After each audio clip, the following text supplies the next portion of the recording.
कोई व्यक्ति बृहद नारदीय पुराण अध्याय नंबर 71, 85 और 86 श्लोक में लिखा है कि शनिवार के दिन, आज कौन सा दिन है भाई? शनिवार के दिन पिंपल के वृक्ष के पास, लिख लो भैया, चाहो लिख लो, बहुत गहरी बात गया जी की। और मैं गया जी में पिंपल पर बहुत ज्यादा बोलूंगा क्योंकि मुझे पता है कि पिंपल की महिमा क्या है, और इसलिए आगे मैं, मेरी कोशिश है कि थोड़े दिन बाद पिंपल और पिंपली का विवाह भी करवाऊंगा, एक बहुत बड़ा अनुष्ठान रखूंगा, पूरी दुनिया भर के लोग आएंगे उसमें। शनिवार के दिन पिंपल के वृक्ष के पास नृसिंह भगवान का मंत्र या ओम नमो भगवते वासुदेव का जाप करने से अल्प आयु, जिसकी आयु अल्प हो, उस व्यक्ति की भी शतायु हो जाती है। यह नारदीय पुराण में लिखा गया। अगर कोई शनिवार के दिन नृसिंह मंत्र और ओम नमो भगवते वासुदेव का जो व्यक्ति जाप करता है, उस व्यक्ति की आयु 100 वर्ष की आयु होती है, ये शास्त्र कहते हैं। यह है पिंपल की महिमा। और आज शनिवार का दिन है। मैंने जब, भगवान देखो सबकी रक्षा करता है, लेकिन अगर आप भरोसे के साथ परमात्मा का स्मरण करोगे तो सब कुछ हो जाएगा। आप सुनो भैया,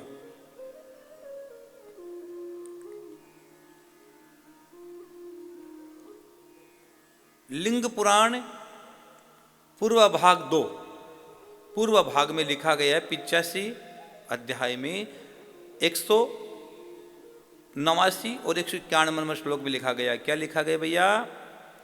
बुद्धिमान व्यक्ति को चाहिए कि पिंपल के वृक्ष का आश्रय लेकर 2 लाख जाप करें। अगर व्यक्ति को अपने जीवन में 2 लाख जाप पिंपल के पेड़ के नीचे कर लेता है, या पिंपल के पेड़ के नीचे भागवत अपने पितरों को सुना देता है, गया जैसी तीर्थ में, शनिवार को पिंपल का स्पर्श करके मनुष्य दीर्घ आयु को प्राप्त होता है। ये मैं नहीं कह रहा हूं, लिंग पुराण कहती हो। यू मत सोचना मनुष्य यहाँ कोई बेटा कोट करके बोल रहा है। लिंग पुराण में लिखा है कि शनिवार के दिन केवल स्पर्श कर लेते हो, रविवार को छोड़ देना, शनिवार को स्पर्श भी कर लेते हो तो उस जीवात्मा की मुक्ति होती है। हाँ, दीर्घायु, मनुष्य को दीर्घायु मिलती है। बुद्धिमान व्यक्ति को, इसमें यह स्पष्ट लिखा है कि बुद्धिमान व्यक्ति को शनिवार के दिन दोनों हाथ से पिंपल का स्पर्श करना चाहिए। अगर आपकी कोई तकलीफ है तो पिंपल को ऐसे पकड़ लो, दोनों हाथ से पिंपल का स्पर्श करना चाहिए शनिवार के दिन, और 108 बार नाम जप करना चाहिए, गुरु मंत्र का जाप करना चाहिए, या नारायण नारायण जाप करना चाहिए, और या अष्टाक्षर मंत्र का जाप करना चाहिए। अष्टाक्षर मंत्र कौन सा है? ओम नमो नारायणाय। अष्टाक्षर मंत्र का बड़ा महत्व है। जैसे द्वादशाक्षर मंत्र का महत्व है, अष्टाक्षर मंत्र का बड़ा महत्व है। ओम नमो नारायणाय, ये मेरे गुरुजी बहुत बताते थे मुझे, बहुत गहरा मंत्र है। और ये 108 बार जाप करोगे, ये भी अकाल मृत्यु को दूर करने वाला है। अगर किसी ज्योतिषी ने कह दिया हो, कुंडली में लिख दिया गया हो कि भाई तेरी उम्र बहुत कम है, तो उस व्यक्ति को कुछ नहीं करना चाहिए, उस व्यक्ति को पिंपल की पूजा सेवा करनी प्रारंभ कर देनी चाहिए। मैं व्यासपीठ से गारंटी देता हूँ, गया धाम से कह रहा हूँ, मुझे शास्त्रों की बातों पर पूरा भरोसा है। शास्त्रों में सब कुछ है, लेकिन शास्त्र में एक चीज़ नहीं है। क्या नहीं है? शास्त्र में झूठ नहीं है। शास्त्रों में बिल्कुल झूठ नहीं, जो है वो सच है। और सच ये है कि अगर आप किसी व्यक्ति की कुंडली में भी एक अल्प आयु बता दी गई हो तो उसको पिंपल की पूजा करनी प्रारंभ कर देनी चाहिए। वो व्यक्ति शतायु होकर संसार छोड़ के जाता है, दिग दिगंतर में उसका नाम फैलता है। यह है पिंपल की महिमा। आगे सुनो, आगे सुनो भैया, आगे बताता हूं।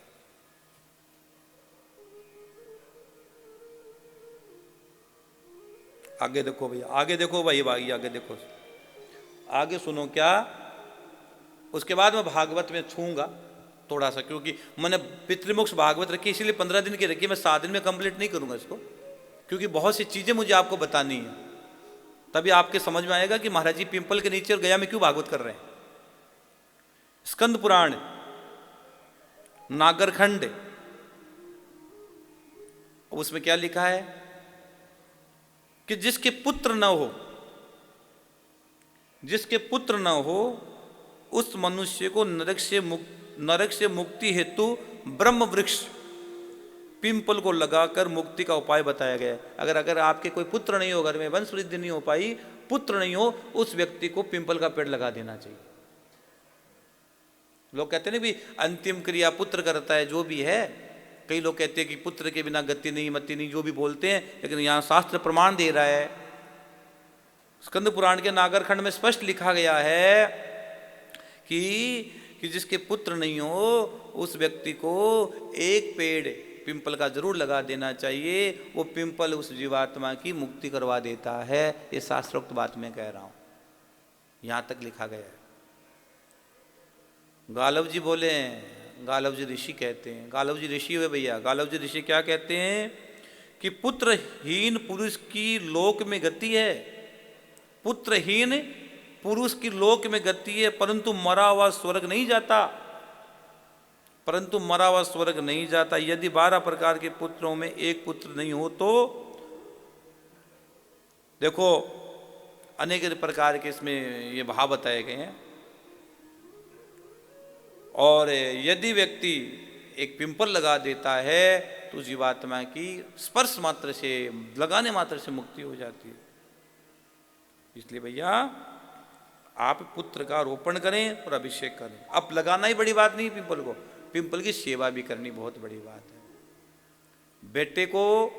बेटा पैदा हो गया, लेकिन उसको पालना, पढ़ाना, लिखाना, विवाह करना और सब संस्कार करना भी आपकी जिम्मेदारी होती है। इसी तरह पिंपल को लगाना कोई बड़ी बात नहीं है।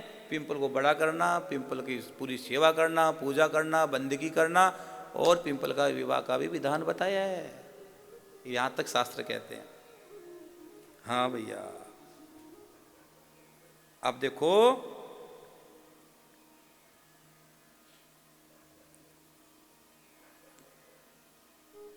पितरों की समाधि के स्थान पर,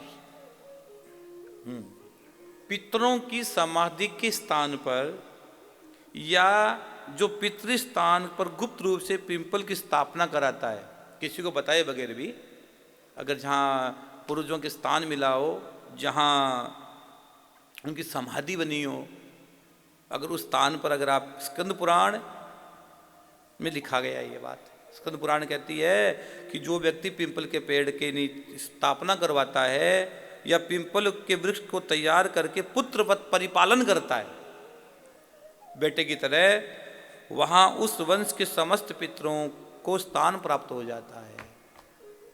उस वंश के जितने पूर्वज है, जितने पितर है, उन सबको वहाँ स्थान प्राप्त हो जाता है, वह उन सबकी गति हो जाती है। ऐसे दिव्य पिंपल के वृक्ष लगाने वाला धर्मात्मा देह त्यागने के बाद आपने अगले की जन्म की मुक्ति कर दी, और इस जन्म में भी आपने अपनी भी मुक्ति का मार्ग खोल लिया कि उनकी तो पिंपल का पेड़ लगाकर भागवत कथा सुनाकर उनकी तो मुक्ति कर दी, लेकिन साथ साथ में अगर आपने उनकी सेवा कर दी तो आपकी भी मुक्ति निश्चित हो गई। आपने भी अपना मार्ग का रास्ता निकाल लिया, अपना मार्ग खोज लिया, मुक्ति का मार्ग खोज लिया। सब पाप से जीवात्मा मुक्त होकर शुभ योनियों को प्राप्त होता है। ये स्कंद पुराण में लिखा गया है। थोड़ी सी बात प्रकाश डालूंगा। सत्य का मतलब है सत्य है, भागवत सत्य है, जगत मिथ्या है, लेकिन भागवते सत्य है। ब्रह्म सत्य, ब्रह्म सत्य है। वो ब्रह्म कौन? श्री कृष्ण है। और श्री कृष्ण कौन? श्रीमद् भागवत। श्रीमद् भागवत ही श्री कृष्ण है और श्री कृष्ण ही श्रीमद् भागवत है। और जहां सत्य वहीं कृष्ण है। इसलिए तो 5 पांडव जीत गए, इसलिए तो 5 पांडव युद्ध जीत गए। कल्पना कर सकते हो, इतने अक्षौणी सेना को खपा देंगे 5 पांडव। हाँ, एक समय अर्जुन भी अंदर से हार गया, तो इसी समय भगवान कृष्ण ने गीता को उपदेश दे दिया। कुरुक्षेत्र के मैदान में अर्जुन मन हार गया तो जीवन हार जाएगा। मन की जीते जीत है, मन के हारे हार है। जिसने मन को जीत लिया, जिसने मन का निग्रह कर लिया, वो व्यक्ति जीत जाएगा, वो व्यक्ति जीत जाएगा। मन को बांधो, मन को साधो। इसलिए पांडव 5 थे, फिर भी वो जीत गए। तो इसका मतलब सत्य में बड़ी ताकत है। आप बड़े स्लोगन देखते हो, सत्य परेशान हो सकता है लेकिन सत्य पराजित नहीं हो सकता, और स्लोगन लिखिए ये। सत्य बिल्कुल परेशान नहीं, सत्य शाश्वत है, शाश्वत सत्य है, इसलिए सत्य लिया जाता है, प्रेम दिया जाता है। और सेठ, हे हरि तेरी करुणा में जिया जाता है, तू करुणामय है। इसलिए आरती में कड़ी आती है भगवान के बारे में, क्या? तुम करुणा के सागर, तुम पालन करता हो स्वामी, तुम पालन करता। मैं मूरख खल कामी, मैं सेवक तुम स्वामी, कृपा करो भरता। ओम जय दीनानाथ हरे। ये है गया, यहाँ करुणा है, यहाँ प्रेम परमात्मा का, हरि का प्रेम है। तो सत्य लिया जाता है, प्रेम दिया जाता है, और शेठ तेरी करुणा में जिया जाता है। तो सत्य भागवत का पहला श्लोक है। और सत्य कैसा है भैया? सत्यम शिवम सुंदरम। सत्य शिव के समान सुंदर है। शिव कैसे? सत्य के समान। शिव का अर्थ क्या भैया? जिसका नाम लेने से कल्याण हो। शिव का अर्थ ही कल्याण है, जिसका नाम लेने से कल्याण हो। सत्य के आश्रय पर चलोगे तो जीवात्मा का कल्याण निश्चित है, इसमें कोई संशय नहीं है। लगे बात और सुन लो, अगर कोई व्यक्ति झूठ बोलता है ना, तो एक झूठ को छुपाने के लिए 50 झूठ और बोलनी पड़ती है। एक झूठ को छुपाने के लिए 50 झूठ और क्यों? सच बोल दे भैया, बस ऐसा है, फिर घबराने की जरूरत नहीं है। सच का साथी है ये कृष्ण। झूठ बोलोगे तो फंस जाओगे, और सच बोलोगे तो परमात्मा के पास पहुंच जाओगे। हाँ, मेरे गुरुदेव कहते थे हमेशा कि रास्ता अंदर से है। मेरे पूज्य गुरुदेव हमेशा कहते थे, बेटा रास्ता अंदर से है, बाहर क्यों भटक रहे हो, और विज्ञान के नाम पर अज्ञान क्यों भटक रहे हो? रास्ता अंदर से है, और रास्ता सत्य से ही प्रारंभ होता है और सत्य पर ही जाकर खत्म होता है। रास्ता सत्य से प्रारंभ होता है और सत्य में जाकर खत्म होता है। महाराज जी, सत्य में जाकर खत्म कैसे होता है ये बताओ? खत्म होता है मरने के बाद। क्या बोला जाता है? क्या बोला जाता है? जो जीवात्मा की अंतिम सांस हो, मर गया आदमी, उसको चिता पर जलाने के लिए ले जाया जाता है, कंधा दिया जाता है, तो क्या बोला जाता है उसके लिए? अगर सत्य नहीं है तो क्यों बोला जाए? डीजे तो नहीं बजता, गाने तो वहां नहीं बजते, इसलिए नहीं बजता कि वो सत्य नहीं है। सत्य तो है राम का नाम, इसलिए बोल दिया गया राम नाम सत्य है, इसलिए तो बोला गया। तो सत्य प्रारंभ भी सत्य और अंत भी सत्य है। अगर सत्य के आश्रम में रहोगे तो आपके जीवन में आनंद हो जाएगा भैया। हाँ, सत्य, सत्यम शिवम सुंदरम। और तुलसीदास जी को मानसिक चौपाई लिखनी पड़ गई। क्या? धर्म न दूसर सत्य समाना, धर्म न दूसर सत्य समाना, धर्म न दूसर सत्य समाना, धर्म न दूसर सत्य समाना, धर्म न दूसर सत्य समाना, आगम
नहीं कहा है, ये पुराणों ने कहा है। आगम निगम पुराण बखाना कि सत्य शाश्वत है, सत्य ही शिव है और सत्य ही श्रीमद् भागवत है। इसलिए बहन भाइयों, कोशिश करो जीवन में हमेशा सत्य बोलना चाहिए, सत्य का आश्रय करो। सत्य बोलोगे और भाव से बोलोगे, अपने पूर्वजों को कथा सुनाओगे, पितरों का पिंडदान करोगे, तो जीवात्मा की मुक्ति हो जाएगी। हाँ,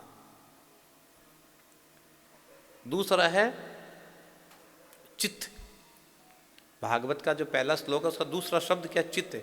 चित्त अप्रकट है तो लेकिन दिखाई नहीं देता।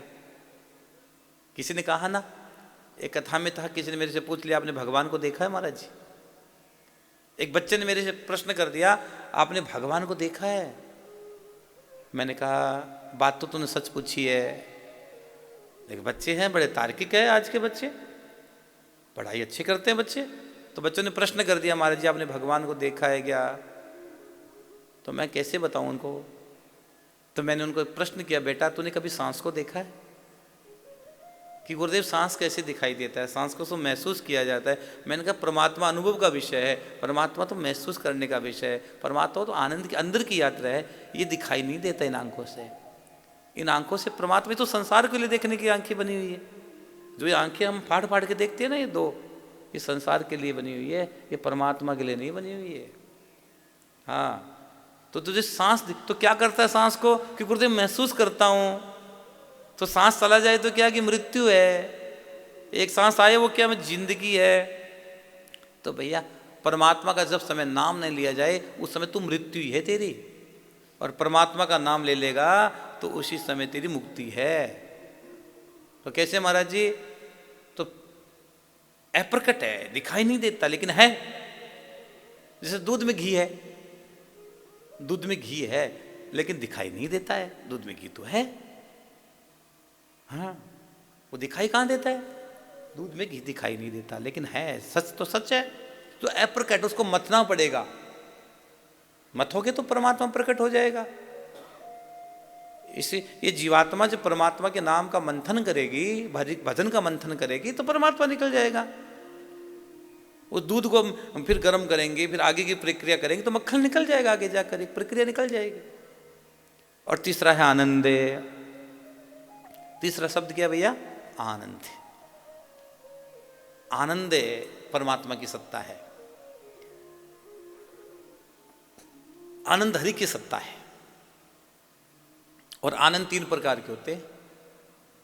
पहला आनंद विषयानंद, जब संसार अच्छा लगे, संसार की बातें अच्छी लगे, मोबाइल बहुत ज़्यादा प्यारा लगने लग जाए, मोबाइल बहुत ज़्यादा प्यारा, वो सेल्फी उससे ज़्यादा प्यारी लगने लग जाए। हाँ,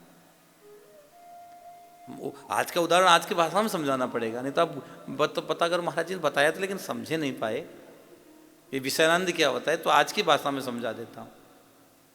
संसार जीव जब संसार में खो जाता है, संसार की बातें, संसार जब जीवात्मा को अच्छा लगने लग जाता है, तो उस समय वो संसार विषयात्मा में खोया हुआ है, विषयानंद में खोया हुआ जीव है। आनंद तो ले रहा है लेकिन विषयानंद में खोया हुआ, उसको ये पता नहीं कि इस परमात्मा के नाम का आनंद क्या है, उसको इस समय पता नहीं है। हाँ, और दूसरा आनंद है भजनानंद। अगर भजन करोगे तो आनंद प्रकट होगा। कौन सा आनंद है? जो आत्मा की खुराक है। भजन आत्मा की खुराक है भैया। अगर भजन करोगे तो आत्मा तृप्त हो जाएगी, प्रसन्न हो जाएगी आत्मा। और भजन करोगे तो शरीर पुष्ट होता है, और भजन करोगे तो आत्मा पुष्ट होती है, आत्मा संतुष्ट होती है, तृप्ति मिलती है। वाह, भजन हो रहा है। भोजन शरीर का विषय है और भजन आत्मा का विषय है। तो आत्मा का विषय है भजन। और ये गया में क्या है? आत्माओं का मिलन है परमात्मा से। हम आत्माओं का। जय श्री श्याम।